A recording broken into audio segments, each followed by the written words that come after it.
I'm going to call this Lion's Mane Revisited or something, because I feel like I need to discuss it a second time because of the reactions in the comments and some of the misunderstandings that have occurred. And whether or not you guys realize it, I know YouTube took away the dislike counter, but I actually see the dislikes on videos still. So, like, I'm very aware that people didn't like the video I did recently on calories.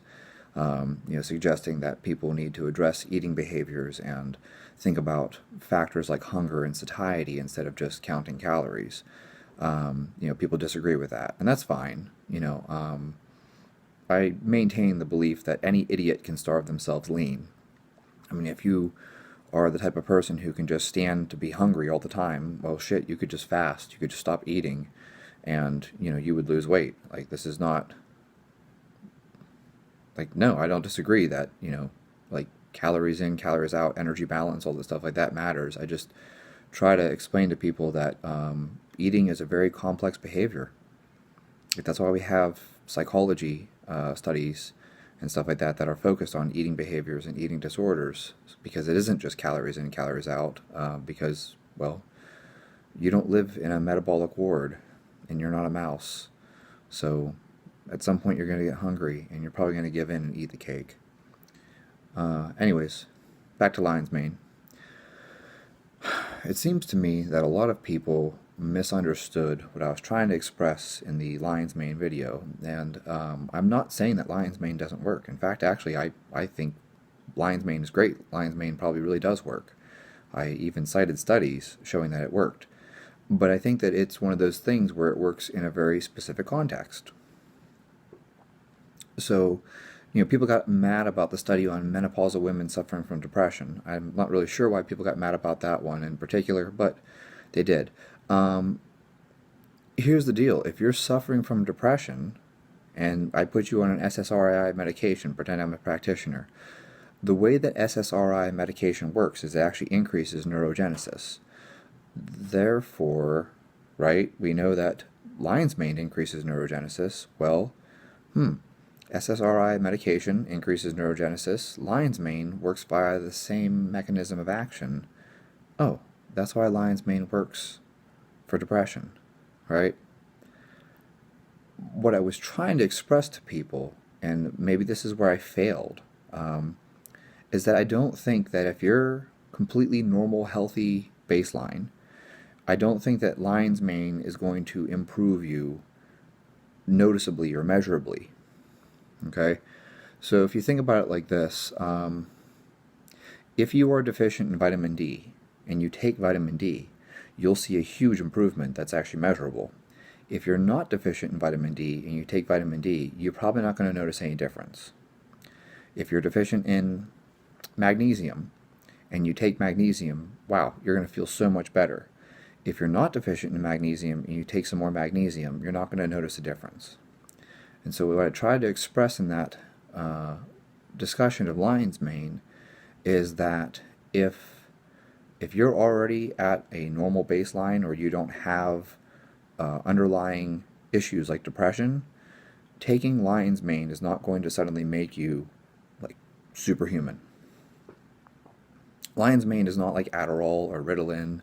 Lion's mane is not like, Provigil or Nuvigil.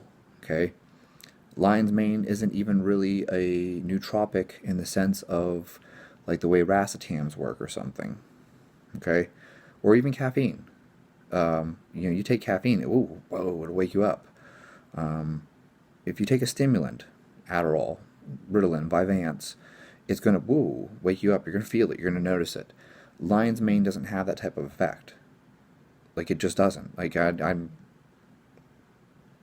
you can take all the lion's mane you want. It's not going to mimic the way that a stimulant, an amphetamine or an ampakine works.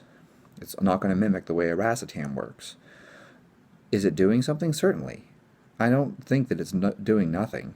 I just don't think you're going to notice the difference, if that makes sense. So if you're deficient in B12 and you take B12, like, people will see huge improvements in their health. If you're not deficient in B12 and you take B12, it's still doing something, but you're not going to feel it. You're not going to notice it. It's not going to be measurable, right? And that's what I was trying to express, that perhaps people didn't understand that I was trying to express, that lion's mane has benefits in certain contexts. If you're suffering from depression, lion's mane appears to be very effective. And it makes sense because it increases neurogenesis. So, I mean, same reason why exercise is actually really beneficial in depression. Exercise increases BDNF. BDNF drives neurogenesis. Therefore, you get this huge benefit from exercise, not to mention the endorphins and all that good stuff like that, right? I'm going to take this full circle here and just discuss nootropics in general, or, kind of messing with your neurotransmitters in general even. People talk about mucuna. Oh, mucuna has L-DOPA in it. And it's like, yes, it does. And if you are deficient, taking L-DOPA could have benefits. I mean, we prescribe L-DOPA to Parkinson's patients. If you're not deficient, you're probably not going to notice a huge difference. Because it's just not going to change. It's not going to be life-changing for you. It's not like you're going to take mucuna and be like, wow, my hands stopped shaking. Well, your hands weren't shaking in the first place. So I'm not telling you that lion's mane doesn't work, or because I cited studies showing that it does work, but it works in specific contexts. It's not going to do anything extra for a person who is not depressed and not suffering from any type of nerve damage or I want to say like being below baseline of neurogenesis, right? It stimulates neurogenesis. Well, if your neurogenesis is already normal, then I don't think it's going to make any noticeable, measurable difference. It's kind of like people who eat enough protein already. Eating more protein doesn't lead to more muscle. If you are deficient in protein and you add protein, then yes, you'll gain more muscle. But if you're already eating enough protein, eating extra protein doesn't suddenly lead to extra muscle gain. It's kind of like creatine. If you eat meat, and you eat a good quantity of meat, you're already getting enough creatine in your diet. Taking extra creatine doesn't make a huge difference. In fact, actually, like even if you're supplementing with creatine, if you're taking 5 grams a day, switching to 20 grams a day doesn't have an additional benefit over 5 grams because 100% saturation is 100% saturation. So once you're at 100% saturation, taking extra creatine, you just pee it out. And that's what I was trying to explain to people. And like some people thought I was anti-mushrooms. That's the furthest thing from my position at all. Just because I talk about the context of using lion's mane doesn't mean that I'm anti-mushroom. In fact, actually, for the people who don't know this, I was researching cancer. And one of the things that I found most fascinating was all the research on turkey tail. You guys can look this up. It's Trametes versicolor. And there's a ton of research showing that this has incredible benefits in various cancers, not just breast cancer. I mean, there's studies on breast cancer, but there's even some research suggesting that it's good for osteosarcoma.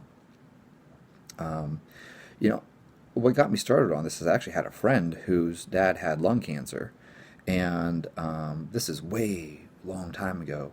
This friend of mine, he was a really interesting guy. I worked with him at Whole Foods whenever I was doing when I was still in college, and his dad had lung cancer, and he reached out to this guy named Paul Stamets, who was nobody back then. No one had ever heard of Paul Stamets. He wasn't famous. He hadn't been on Joe Rogan and all this stuff like that. This is a long time ago. And he was a vegan, and so he reached out to Paul Stamets and asked Paul, what should I do? And I believe Paul told him Agiricon. I think that was the mushroom that he recommended. And so his dad took Agiricon along with his chemotherapy, and I don't know if he had stereotactic radiation or not. I know he was on chemo. In any case, the man beat lung cancer. Very few people beat lung cancer. That got my attention, and that's way back when I was in college. So of course later on, when I decided to go to grad school and stuff like that, I was like, I want to research cancer. And you know what? I still remember this story about mushrooms having benefit.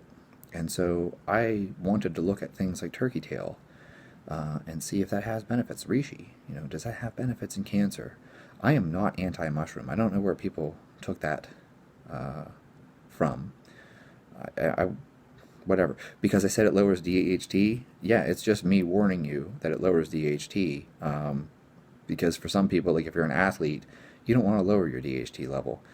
If you're concerned about hair loss, maybe you do want to lower DHT. It's contextual. Like everyone has different goals. So, anyways, I hope this clears things up. I hope people understand that my position is never one of, like, I'm not dogmatic about anything. Just like diet, I'm not dogmatic. I'm not like keto is the only way or vegan is the only way, or that's stupid. I think that people who become dogmatic and locked into a single, I don't want to just call it belief. It's worse than belief. It's like they have this position that they refuse to change no matter what. But in any case, they're inflexible. I think that that's terrible. I always try to keep an open mind about these things. And you know what? If further research comes out showing that, some particular extract or some patented form of lion's mane has additional benefits and can increase your IQ by 10 points, I'm more than happy to accept that. All you have to do is just show me the research. I readily change my opinions the moment people show me actual research, because I don't just blindly believe things.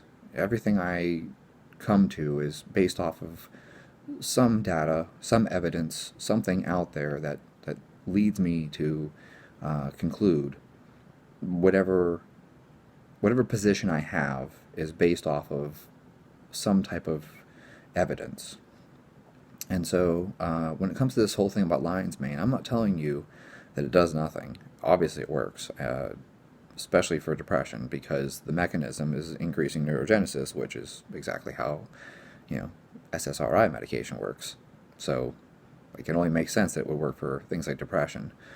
But I don't think it's going to make you regrow your brain if you have brain damage. I don't think it's going to make you regrow nerves if you have severe nerve damage. Believe me, I've tried. I have nerve damage from having broken vertebrae, and I've tried a variety now of lion's mane supplements. I've tried every product I can find. I know you guys all want to know, which one did you take? And it's like, I've tried everything that's out there on the market. It's pretty obvious to me. I have MRIs now showing that there's all this damage in my spine. That's what happens. So, yeah, some things just can't be fixed. Well, yeah, some things can't be fixed. And, that's not a knock against lion's mane. It's just a reality of sometimes you have an injury or damage to some tissue that is beyond repair. And that's the unfortunate reality of things. I mean, I wish everything could be fixed. Then we wouldn't have people who are paralyzed and, we could just repair their spinal cords, right? Wish we could do that. Alzheimer's, I wish we could just reverse it.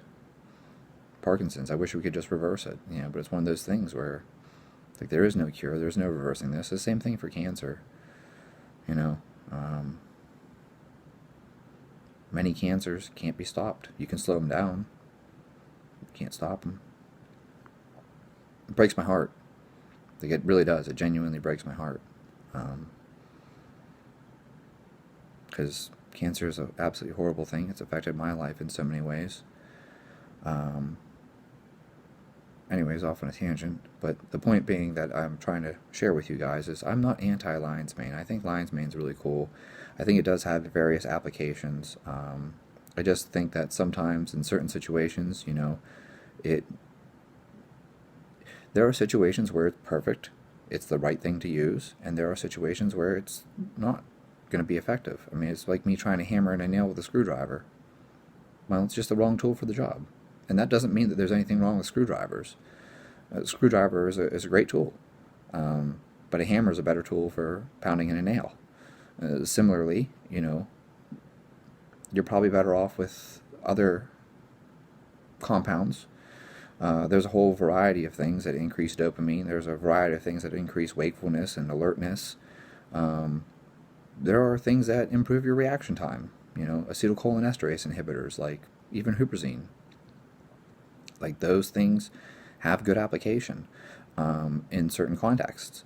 So lion's mane certainly has good application in certain contexts, but you can't take lion's mane and assume it's going to work the same way as caffeine. Like they're completely different mechanisms, and that's what I was really trying to share with people.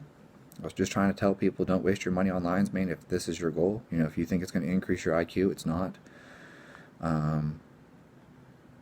It's not going to increase your processing speed.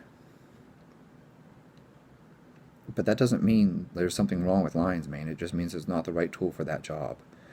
And so I'm sorry for the confusion.